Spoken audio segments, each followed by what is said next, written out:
how do you sell this? Hopefully this will be some of the things that'll help you guys. I'm not sure what of it you'll pick up. Some of it's pretty geeky. Some of it may not speak to CEOs in the world. Some of it you'll find very applicable, and some of it I'm guessing we'll just kind of pass by it, and that's fine. It's what I use at the, when I speak to leadership teams about agility. It's not the biggest, not at the highest level, why to go Agile, what is Agile, all that kind of stuff, how that process works, but it's down at this layer that you're working at the engineering team level. And a lot of times it helps people understand, what are we trying to do here? What's the driver? So let's go through that. So yeah, I'm here, Boulder. I gotta love pictures like this that actually looks like it is today outside. At Rally, we have the Rally products that are have been around for 10 years now. We also have a product in the pure Kanban space called Agile Zen, a product called FlowDoc that competes with HipChat and Campfire and those things. Fantastic product for DevOps teams. It has a couple of amazing features around an inbox on the left-hand side that allows teams to work in flow. It's available for 5 years for free. Total plug for that one. If there's one thing you want to pick up first from us, it's this. This is a team out of Helsinki that we bought in January. So you heard a little bit of this story already, right? This was my BEA world, right? Of those many releases and then an 18-month release, all of that on CDs. That kind of set up the problem set for me. We go to the next one. Where it came back to me, the name of the company when I started was F4 Technologies, was trying to deliver a factor of 4 increase. This is actually, because I'm in Boulder, it ties to all the other things in Boulder, and that is, it ties to natural capitalism. It ties to the notion of, God darn it, we use way too many resources on this planet, and we're making the ocean a thing you can't eat out of. We're making the air something you can't breathe, and we're not doing anything to fix that. And so how are we going to get 4 times better at using less resources? My civil engineering background would love to have me work in the built environment, but my experience in software has me doing it all in software. And to me, the notion and what we've been talking about of this increasing agility concept is a way to get there. And we're seeing that dramatically happen as a result of the cloud. We're seeing that the reach of what we're doing and the information and education happen because of mobile. And we're seeing better, more intelligent solutions get pushed out all around the world that are actually affecting this nowadays because of all this. So I like to think we're making a little bit of an impact in part of that whole system. So that's why I was F4. But it was really about trying to fix this picture. Anybody lived through a picture like this? You know what this picture is? This is a phase gate picture, right? For a large system deployment, right? Hey, we're gonna lock in the requirements up here. We're gonna define the testability of those requirements. We're gonna sign off on the specs. We're gonna get into an SRX. We're gonna code it, and then we're gonna close the V by testing each of those things. That's the 18-month release cycle world, right? That's the world that many people in our environment are used to. There's this stage gate thingy over the top of it at a large scale, and this is the thinking that went on in our minds was a lot of us think we're just building bridges or sewer systems. We actually think we know what we're going to end up with. We actually think we can specify it at the front end. We think that we just need a couple of soil samples. We're going to put in the same 2 abutments. It's the same spanning bridge that 100 other engineers have built. And it's really just a question about when is it going to get done and how much money are we going to spend to get it in what time window. That's really the mode of thinking of most program management organizations on the planet. And that's when people start asking you, how utilized are the engineers? Because that's how we're going to measure how effective we are. Did we meet the plan date? How are we going to manage this thing? Through phases and gates like this, right? This is the mentality, maybe the generational thing that Todd was getting at, of the program managers and the executives that came before that said, hey, software, our industry is only 40 years old. Well, how would you manage it? Well, you'd manage it like you're a big construction project, right? No. Absolutely, totally 100% broken. Not right at all. Our industry doesn't behave like this in one iota. We have completely used the wrong techniques and the wrong mental models to think about how we're doing development. And we'll go through a whole bunch of pieces about why that's the case.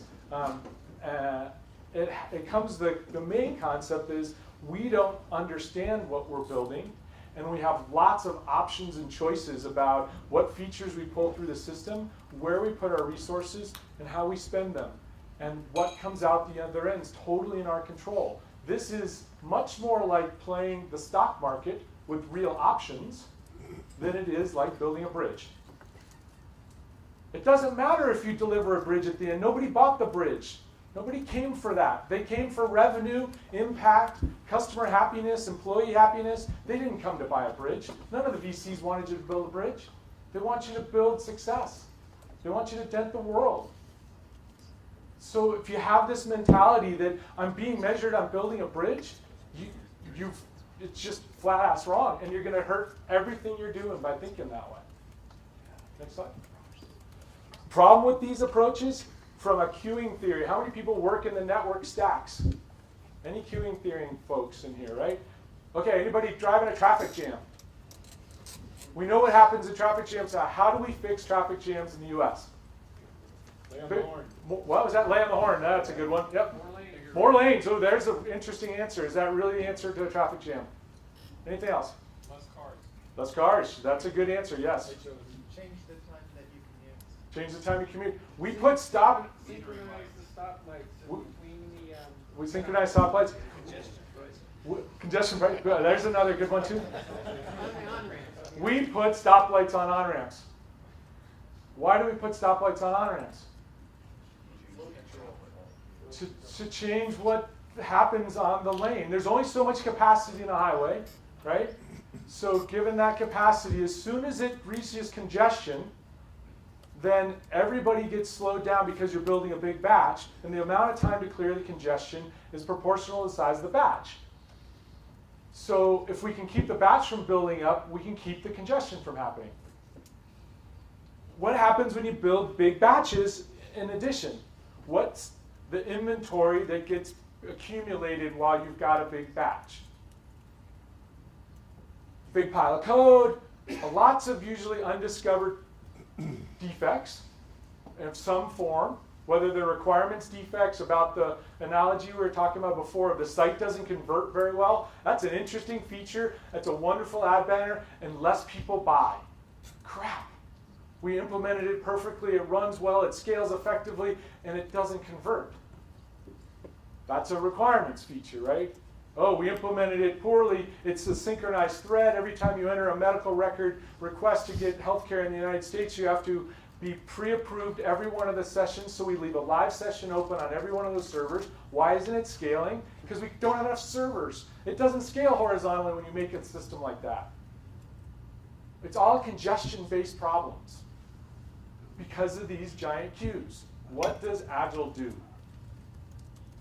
Agile says the biggest problem is the queues because that's where all the time's spent. It doesn't matter how productive your engineers are. If you've got 2 or 3 of these handoff points in your process, this is where all the time goes. It's spent waiting for a sign-off, for somebody to put it in production, for somebody to spool up a test server, for somebody to move it from here to there, from somebody to allocate a few more of these things. You're sitting around waiting. So what are you going to do? Well, you can read email, so you can task switch. You could go fix something else and take your mind out of the space you were just in, and then have to reboot up all of that back into your head, and you get out of flow. That's where all the waste is. It's all stuck in the fact that there's big batches. And it's simple economics and queuing theory behind all this. So the things that work in the internet work in software development. The same routing concepts and the same notions about how do you figure out what packets to send where, and how do you bribe them up, and why do we work at a packet level as opposed to a file level? Because we have optionality in the system, and because we can scale it horizontally and vertically, and it can be sustainable and have resiliency.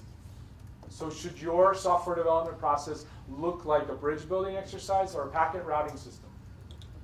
A packet routing system. Next slide. Don Reinertsen, this is his book on lean product development flow. This is where a lot of this material comes from. Oh, wow, I got a clicker. Cool. Fantastic. A lot of this material comes from, there's 137 principles in this book. He had to self-publish this book because it is a book for engineers. It is full of graphs. It's full of Little's Law and queuing theories. It's all, if you want to do this at scale and build a packet routing system inside your product development organization, you need this book. I'll give you the crib notes to it. So here's the one economic equation that matters in DevOps. What is the total cost of trying to get something out to production? And it's based on two cost curves. The transactional cost, how much effort did Todd's group have to spend to get that batch of stuff into production? What was the amount of blood, sweat, tears, caffeine that had to get that pile of stuff into production? That's your transaction cost, right? And your holding cost is the opportunity cost that you're losing or that's accumulating on you if you hold it longer. The lack of learning, the lack of feedback, that's your holding cost, right? And so if you put on top of that a simple curve, you get a total cost curve, and it's a U-shape. And this is what I was referring to before. The U-shape means it has a flat bottom. So the reason we were able to go into organizations and not solve the DevOps problem, but also get to a place where we could do this, is we could cut people's batch sizes in half and not run into the DevOps problem. That doesn't work anymore, but that's how we were able to get started. Because if you're operating over here and we cut you in half, you're still, economically, you're running pretty well. You haven't really run into the economic cost of that holding cost that Todd was worried about, right? So that's why I could walk into organizations and say, you need to go Agile right now. And I can get you a 2x almost overnight. Because I could cut the batch size, reduce all the wait times, and voila, product would come out 4 times faster. That's been the secret of Rally. Is it was all bottled up in the fact that all we had to do is get rid of the holding batches. So that's how we got where we're at. It was simple math, right? So what happens in DevOps? What you're trying to do is you're trying to lower the transaction cost curve, right? It's moving in. If you automate a lot of this stuff, the blood, sweat, and tears goes down. So we just move the curve, and where do we move the batch size to? Smaller. What happens is you're in the world of startups, right? You live on this environment where, hey, you're building some kind of a new offering or to new users, so you live in a domain of a lot of uncertainty. And so because you're living in a domain of uncertainty, we're back to this notion of, hey, if I was building a bridge, I'd behave like this, because I know exactly what I'm building. An existing offering for existing customers, there's no innovation here. But how much of what you're building looks like stuff in the bottom left-hand corner of this picture? If you're a startup, not very much. You don't know if the dog can hunt, if you've got product market fit, if there's a big enough market. You're trying to keep experimenting, exploring at the same time you're executing. So half of your stories are probably up in this domain. So it's disruptive, right? So what happened to your holding cost curve? It went up. Because your opportunity cost of not getting feedback and potentially building a whole bunch of features on a hunch that this one customer gave you could be completely flat-ass wrong. And so you want to learn that as fast as you can, and if it's not good, you want to get rid of all those stories out of your backlog because they're dumb. You shouldn't build that part of the bridge. It doesn't produce goodness. So what does that do to your curve? It moves it to the left again. So why would you start a startup with anything other than a direct flow into production? All the economics tell you, I want single batch flow from day one, and if I have it, why would I ever go anyplace else? I can learn faster, and my transaction cost is lower, and I'm that single piece flow. I can put the monitoring in, I can put the easy rollback in, I can be able to blend exploration and execution seamlessly, and I can out-execute just about anybody on the planet. That's the economics behind this whole thing, right? So a little survey, I was at the Forrester conference last week in Indianapolis, and this is a report that's not published, but they're working on it right now. Survey 120 customers. by an analyst. They should publish the report soon, but it'll probably cost a lot of money, so you won't want to pay for it, but I'll give you the answers anyway. So how many people are using Agile? Just shout it out. 10. 10 out of the 120. Wrong. 95% of the people say they are doing Agile. Like Ryan said, who would say you're not doing Agile? What, are you crazy? Percentage of people doing Agile that includes 5 practices. Daily stand-ups, we have product owners on the team, they have burn-ups or burn-downs, they're measuring their progress against a glide line, and they have short iterations. Percentage. 25, wrong, 56. Not bad. 10 years of work, got half the world implementing Agile on short iterations. I still got another half to go. That's just for what I'm selling. Using paired programming, test-driven development, DevOps concepts, CI, continuous integration, continuous deployment. This is how much you guys have left to sell, because we don't have a dog in this hunt. We don't sell this stuff. We partner with a whole bunch of people. Christine's here from our group. She can tell you all about all the DevOps competitors and people in this space. We know all of them, but we don't have anything to say about it other than there's 22% of you. Now, this is the interesting one. Daily deliveries in 80% of their portfolio. Deliver code to production on a daily cycle, not weekly batch, every day. 10. 90% of the market to go. That's a cool story, right? You guys got a lot to do. This is the picture from SAFe, which is Scaled Agile Framework. There's all kinds of different names for this. The notion here is, hey, we got a lot of these Agile teams. How do we do Agile at the program level and then really at the portfolio level to manage this real options world of all these choices? We do it with SAFe. What's the centerpiece of that in total environment is, as the guys on SAFe call it, the DBT team, design, build, test team. That's the centerpiece. That's the core of this whole thing, right? That's if you don't have that, you can't build the rest of it. You've got to have it. The biggest project that we did early on in 2005 that was way bigger customer than we should have taken, but that's the world of startups, was at BMC. They had 2 products, Patrol and a product that they had bought, and they were getting killed in the marketplace. And they needed to bring these 2 things together, 2 different kinds of monitoring solutions in the space. This is one of those groups that was backed up against the wall. They said, we need all your coaching, we need all your tools, and we've got literally 12 months. So we started through that cycle. We got them to a place to cut it down, build the feature teams that could deliver steel threads of functionality that could prove the success, both architecturally and feature-wise in the system. That was great. And then they started to say, now we've got 7 teams that need to do this. The only way we're going to keep this speed up is having a unified build and continuous integration piece. Took them another 3 months to get that in. They were able to then be able to build on a nightly basis across all those teams, met their goal. All driven on the success at scale is based on being able to do DevOps right. Without that, I can get you the first half batch cut easy. It's the next half batch cut at scale that doesn't happen without DevOps. Plenty more stories like that one. I think what's cool about that is there's lots of room for what you guys are doing to make a huge difference in this space. Not everybody solved this. And when you start, as I kept saying before, adding things like mobile on top of this, that adds complexity to your deployment models, the discipline and the agility have to go up together, because if you don't keep bringing the discipline and the agility back up together, what happens to your batch size is it gets bigger. Because, it's too hard to deploy to 5 different mobile platforms at once. So we're going to have a day 1 platform, and then we're going to deploy to these others day 2, and so that puts another buffer and a waiting cycle in the system, and then what do you know? Before you know it, you're actually tanking. The whole system's going the wrong direction. It sucks again.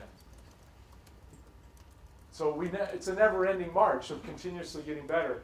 This is the way we talk about it, right? The simple process from developer to SCM to build. These are slides from 5 years ago. I pulled these out. This is the world of how we do it, right? Where do the batches sit? They sit all over the place on this model, right? What's the goal is to get rid of those so that the SCM system doesn't take big batches, gets doing a huge help over something like the old clear case stuff, let alone subversion in this environment, that we can build it faster. The continuous integration tools have helped us in that regard, that we can get it out onto a deployed testing server so that we can do integration testing as well as user kind of acceptance testing, and that we can actually get the feedback to the developer. So if they can figure out, now I've got this whole model loaded up in my head, was it right to put the button over there, or should we made it of a checkbox? And how does this work transactionally? That's the cycle we're trying to speed up, right? So the build light concept was a great thing, whether you use the build lights in the ceiling or you use lava lamps, there's a way to short circuit this entire environment. The next piece was to stick in here some form of automated testing, because that gives us a way that says, hey, I feel like I'm ready to deploy. And ultimately that allows us to get story feedback faster and allows us to figure out which one of those features is worth 10 times the other feature in our backlog. Because if I know, based on real user feedback and stuff in the environment, I can put more people on that feature and get it to market faster.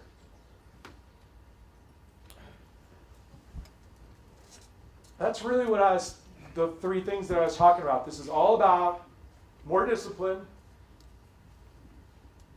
and in the form of smaller batches, and accelerating your feedback. Those are the two big drivers. This is a game that we play because the model's wrong, right? The model, as I was talking about before, was put utilization up, conform to the plan, darn it, drive variability out of the system. Because if I drive variability out of the system, then I know that things are going to move through the system faster, and I'm going to manage it with phases and gates. That's the wrong way. That's the civil engineering way of building this. The right way is drive cycle time down. Figure out which of these features is worth more, the life cycle profits of the economics of the features in the system. Drive innovation up, because that's how you find the 10x winners versus the dogs and cats that don't really matter. The differentiators, the delighters that are actually going to drive you to be different than the rest of your competition. If you're driving variability out, you're driving innovation out. You're not acting like a startup anymore. You're acting like an old dinosaur. None of us is going to make it in this environment if we act that way. It's how do you keep the startup mentality but scale it? Because I'm ultimately worried about speed. This is a time to market. There are certain economics around costs of delay. Certain things have a lot higher cost of delay in your system. Find those ones with a higher cost of delay, higher user business value that open up more options, get them to production faster. And you'll do nothing but out-execute your competition. Many people think about the economics, if you get really geeky into the just-in-time world and the manufacturing world, the curve in a manufacturing environment is an upside-down U-curve where you kind of get close to a 0 point. And that is, if you build the right size plant to manufacture 1,000 widgets an hour, and you have demand of about 1,000 widgets an hour, you're going to operate at the optimal place, the least cost picture in this environment. So a lot of people from the lean world and the Six Sigma world think this is what's governing, right? This is all about getting a well-matched production environment to a operations environment. This is not the picture for product development. We're not building widgets like bridges. We're not building 1,000 little bridges.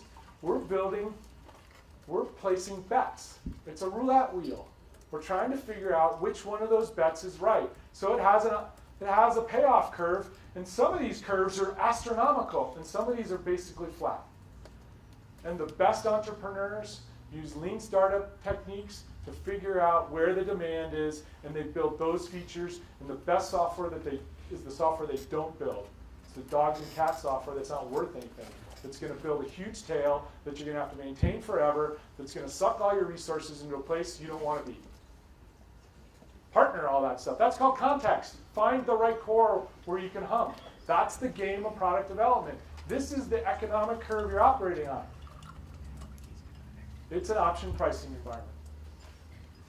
So how do you get good at managing execution of known things and executing options in a dev environment when one of the things that you execute that's an option could invalidate a whole set of stories and throw everybody for a whole tailspin? That is a tough game. That's what everybody's got to really figure out here, is how to balance this thing and keep the system, again, it's like flying the F-15. It's kind of always out of control. Those are the people that are operating on the edge. They're always finding the next great piece. It's a bigger context, right? It's the context of ideas through test DevOps to the customer and how much we can get the feedback from the customer. It's the lean startup piece of maybe I don't even have to build anything right here and I can just put up a goofy ass landing page and figure out if anybody will click on it before I build any software. It's the software you don't build because the highway's only so big. It's who can you put the stoplight on. So I think it's from DevOps out to testing and simulation on the front side and to technology monitoring, right? How do we back stuff out of our production environment? If production goes nutty, it auto rolls back the last thing. Why? Because it's most likely in that batch of stuff that just got popped into production. Let's take that out first. It's an easy option, especially if the machine does it by itself. The best ones do this, obviously the Flickrs of the world do this exceptionally well. But I think we also brought on the other topic of this is about the business too. It's not just a technical geeky thing about managing the flow. It's about how do I support rapid prototyping and lots of experiments on the front end without slowing down the execution of good production code that we need to do. What's the business monitoring I'm going to do that allows me to get feedback on the conversion of pirate metrics around activation, renewal, and sign-up? Those are the business metrics that talk to the CEO that says, why do I want to do this?